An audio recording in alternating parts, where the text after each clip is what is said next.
Tonight, following a cheating scandal that rocked the Atlanta public school system, teachers and administrators convicted for changing the answers on standardized tests for better outcomes. And now, almost 7 years later, former principal, right there on your screen, Dana Evans, has no appeal left and is now headed to prison. But she is not giving up that fight.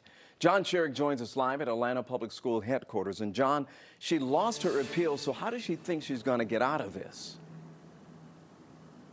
She's basically saying that mercy would be justice. Now that Dana Evans, a former principal, has lost her appeals, she's telling the judge that putting her in prison now in this cheating scandal would take her away from the children she's helping now, children who need her.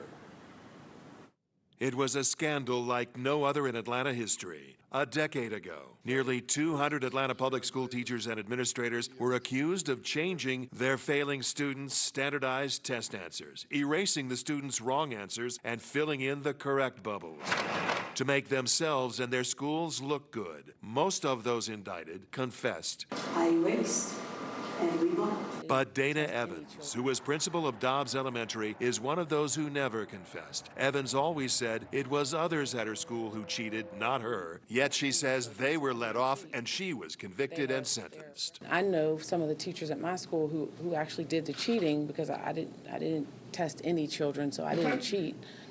They have their records are expunged, they have their licenses back, and they're actually teaching.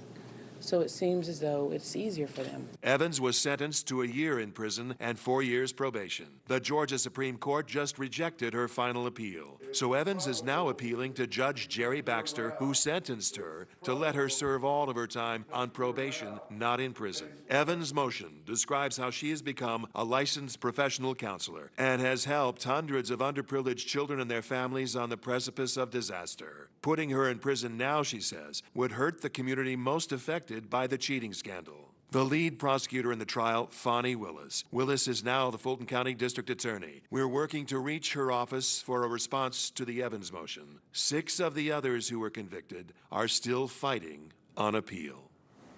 You know, John, it's really hard to believe that all the cases are still not settled after so many years. We're talking about 7 years. What about Miss Evans? Well, she wants a face-to-face meeting with Judge Baxter, who sentenced her and the others, to try to make her case, and that hearing may be scheduled for next week, Ron. All right, John Sherrick, thank you, sir.